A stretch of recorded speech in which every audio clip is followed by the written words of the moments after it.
Hello again. So we got another new challenge here put up by diecast Loonie, his channel. So check his channel out. And this challenge today is called the one color challenge. So one color in today's case for me will be white vehicles. Now my channel is called Small Model Collector. It doesn't necessarily mean I'm going to talk about cars entirely today. I'm going to start with 9 1/64 scale cars because I know the majority of you are only interested in those. But if you hang out, I'm going to show you some models that you've probably never seen before. Okay, so this first one we're looking at is by a brand called Dido, D-Y-D-O, and it's a little model kit, and it's pretty cool. I like it, you know, it's got decent detail.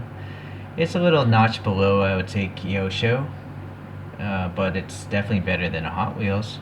So anyways, this is a Toyota 1600 GT, nice little classic car. So another model here, this next one is by Kyosho, and this is the first Japanese supercar, the Toyota 2000 GT. Just to let you guys know, I've shown all these 1/64 scale cars before my channel. I just picked the ones that I haven't shown in a while, or I just love so much, I'm going to show them again. Alright, so anyways, this is the 2000 GT, Japan's first supercar. This one never gets love, so I'm going to show this. It's just an economy car, an Alfa Romeo 147 GTA, and this is by Kyosho. As to why, Kyosho added this to one of their Alfa Romeo collections, I don't know, but they did a decent enough job with it. You know, the plastic lights and all that stuff, accurate wheels. Okay, so we got an ugly car coming up. Dry throat today. This is by a brand called CM's, and this is a Citroen BX4. This is a rally car I never knew about. It looks very much like an Audi Quattro, which I think everyone wants a real premium brand to handle. You know, the first Audi Quattros that were rally racing. You know, the Hot Wheels has one, but it just doesn't look right. Something's off about it, so I haven't bought it myself. So it's just a reminder, someone please make an Audi Quattro, the first one. Okay, haven't shown this in a while, but this is one of my favorite diecasts. This is again by CM's. And this is the Fiat 131 at Barth Rally that won, you know, a couple rallies back in the day, a couple championships. And although CM's is not as dimensionally accurate as the Kyosho, for some reason I like this model more because it has like more work going into it. You know, it has more details, different colors in the interior, and the lights and stuff are just cooler looking. So later on I'm going to do a model kit, like a 1/24 scale model kit of this car. So that'll come whenever the mail shows up. Who knows, might be a month with all the delays. Okay, so we have a Lambo, a Veneno or Banano. I'm not sure if they pronounce it with the B or not, but I'm going to call it a Veneno because that's how it's spelled phonetically in English. And this is a good model. It's a crystal box Kyosho, so it has the added details. Just a lot of fine printing. Okay. Sticking with the Lambos. This is a mini GT version. I'm sure many of you guys actually have this casting. But this is the Huracan with the Liberty Walk body kit. And it's a great model. I really like mini GT, what they do. All different styles of cars, and they have a decent price and good detail. Okay. One of my early purchases, this Roller Phantom 8 limo. So it's just such an ostentatious vehicle. Boy, I actually forget who made this model. Was it Ace Models or Time Micro? Sorry, it slips my mind. It's one of these generic, no brand kind of vehicles. But it has a lot of detail. I mean, look at this interior. You got a multiple color interior and defroster lines even on the moonroofs and stuff. It's customized though. It's rolling on these crazy Mansory giant wheels. I think they're 24-inch rims. So, but anyways, I like it. So the very last 1/64 scale car is a Peugeot Gran Turismo Vision Concept. And this is by a brand called Norev. They're a French model maker brand. And I think they did a good job with this thing. It's really funky looking. You know, granted the original car exists in a video game called Gran Turismo, but I like it. It's cool. Okay, so that's it for the 1/64 scales. If that's all you care about, you might want to tune out. But we're gonna go smaller and smaller here. So I have a 1/64 review of a similar car to this. This is the Monte Carlo 1993 winner. This is a Toyota Celica, and this is 1/87 scale. So just to give reference, this is 1/64 scale. Now we're going down in size here. Okay, so another model, 1/87 again. And it's simply a smart car. I really like them. They're really diminutive and goofy looking. So this is by a brand called Bush Models. They make a lot of cool models. I think they're a German brand. This packaging is similar to the actual storage of smart vehicles in a tower. That's why it's on like a lift here. So anyways, it's pretty cool. So this is 1/87 again. I don't know how to get this thing off. Oh, here we go. A little snap. But I mean, look at these details here. It's got a green interior. Right? Green and gray interior. The seats are actually staggered like the real thing. This thing shifts out, I guess, to come off. But yeah, it's cool. They came in all different colors, so you can stack them up and like simulate the smart car tower. All right, so let's get this out. All right, so now we're gonna jump down in scales. Now I showed you that Mini GT. Mini GT is a subsidiary of a brand called TSM, and they have some 1/200 scale stuff. So they came out with a line of the Top Gun fighter jets. So I have that fighter jet, but it's not white. But this is a ground support equipment set here, and let's see here. The big red vehicle is a R25 shipboard fire truck. And then the other two are called Hof MD3 mules. So they're, tractors to push the F-14s around on aircraft carriers. So again, think about Top Gun. So now we're talking, I will show the scale differences over here on the left side. Alright, so we got 1/64, 1/87, 1/200. This is by Herpa. This is still 1/200 scale, but this is a cargo lader. If you've ever been on a commercial airport, you see these things moving around, all the giant containers. But I mean, look at the size of this thing. This thing can move like an SUV on its platform. So this is the little driver's seat, and this little model actually goes up and down. It's kind of cool. It's meant to go with the Herpa 1/200 commercial jets. But anyways, I just thought I'd show it because it's kind of interesting to see the moving features, right? Okay. Now, I do like the ways the different models are made. So this is still 1/200 scale, but this is a Cobus 300. So it's just one of those airport apron buses that you take between the terminal and the actual airplane. So chances are you've seen these if you've ever been to an airport. Now, what makes this model interesting is the way it's made. This is just a giant thick piece of acrylic, laser cut, and then it's printed. The way I can tell that is you can see these striations here. So this was laid on a bed like this, and the laser cutter came down and sent the laser beam down here, and that's what cut this thing out, and that's what these striations are. So they basically laser cut the body, and that's why it's crystal clear, because it's just one solid piece of acrylic sheet. But then they printed on the outside, so obviously there's no interior because it's this one solid chunk of acrylic. And then they added these little extra details, the mirrors and this little air conditioning unit up top. So it's an interesting way to make a model. Right? So that's a 1/200 scale.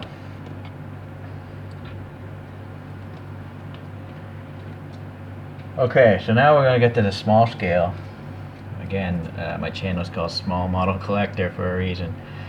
If you'd ever watched the original movie, The Italian Job, there's a bunch of original minis, and they do a heist. So at the end of that movie, those three minis drive into the back of this bus. This bus is called a Harrington Legionnaire. It's a British bus, I guess. But it's interesting that it has two front axles. This is the front end with the four wheels up front, and the rear doors open up, and three minis can drive into it. Okay. So to continue on the bus, the world's largest bus is this thing. So this thing is called the Auto Tram Extra Grand. It's a German bus, and so it's articulated in two sections. The thing is actually, I believe, 30 meters long. Let me take a look here at the internet what it says. Yeah, it's 30 meters long. So it's basically like the length of three normal buses. And this thing is capable of holding 256 passengers. That's a lot of people to carry around, 256 people. So it's interesting. I've never seen one of these in person, but at an airport, they have these. This is from like an older time. This is called a mobile lounge, and it was at the Dulles, excuse me, the Dulles International Airport, and a couple of other airports in the past. And also NASA used these to transport the shuttle or astronauts to whatever thing they were flying off into space. But it's called a mobile lounge because this giant white thing on the top of a chassis. It's a lounge. There's lounge chairs and stuff like that inside that thing. Later on, I guess they would actually just use it as like a bus in certain instances. But the whole white cabin raises up and down to meet the doors of an airplane. And then it lowers and whatever and meets the gate, you know, at the terminal. So it's just a really funky looking vehicle. Okay? So in the world of mining, coal mining or whatnot, you would get a lot of big vehicles. So this is a vehicle called a rim pull dart, and it's a truck trailer. It's a bottom dump truck. So you know it hauls coal in the back, of course, and the trailer, and then it dumps out through the bottom of the trailer. So it's capable of carrying 175 U.S. tons of coal, or well, whatever, 175 tons of stuff in the back. So it's just a little different than those Caterpillar dump trucks you see.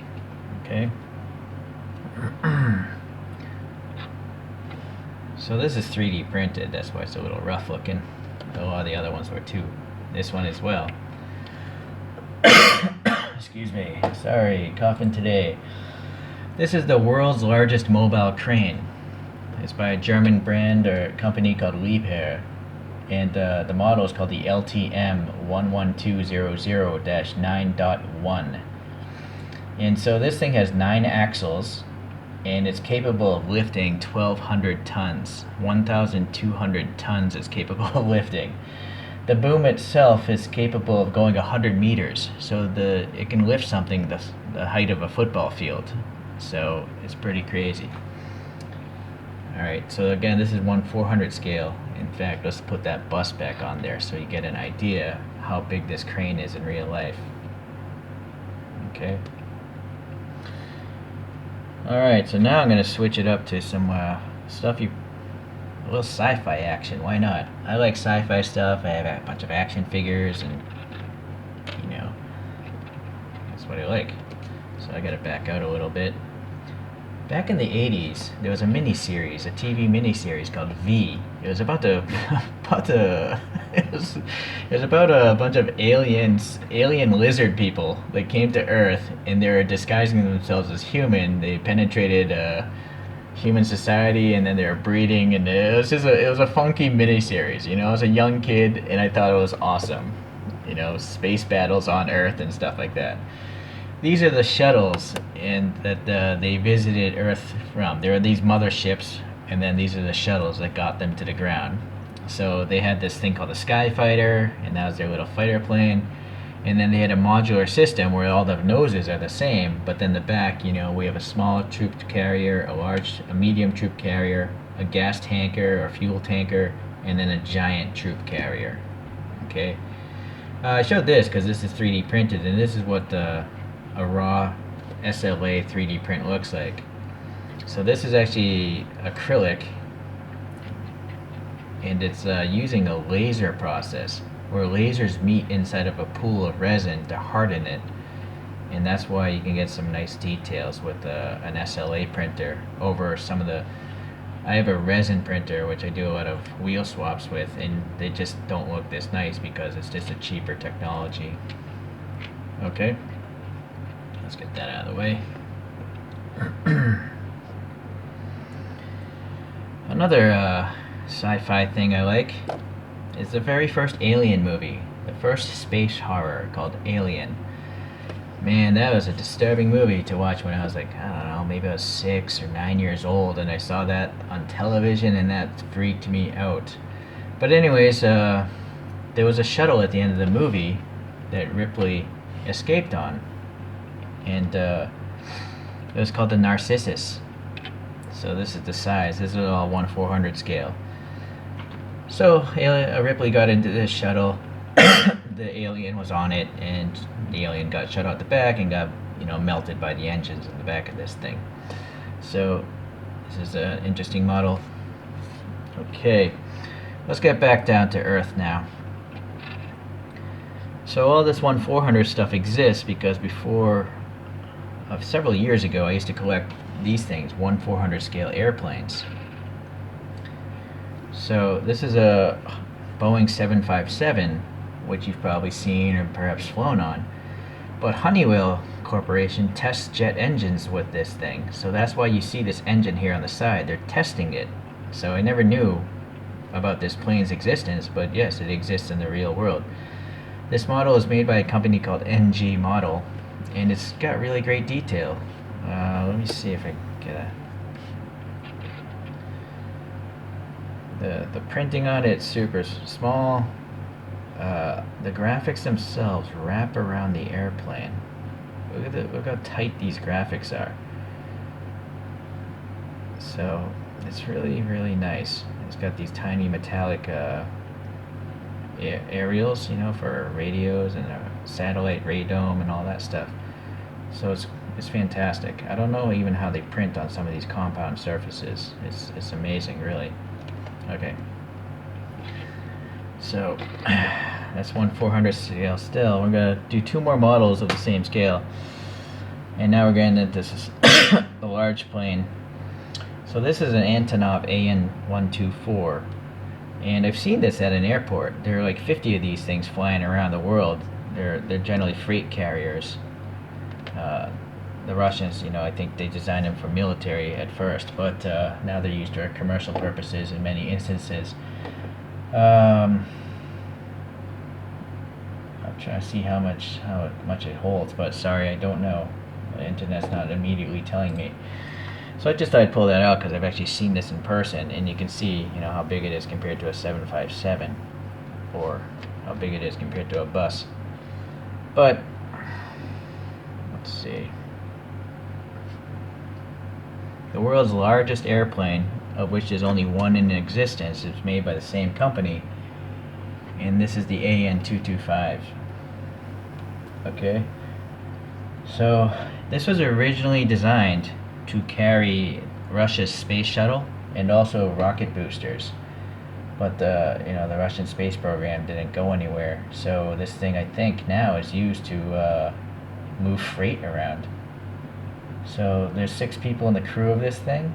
The wingspan of this is 290 feet, or like 89 meters.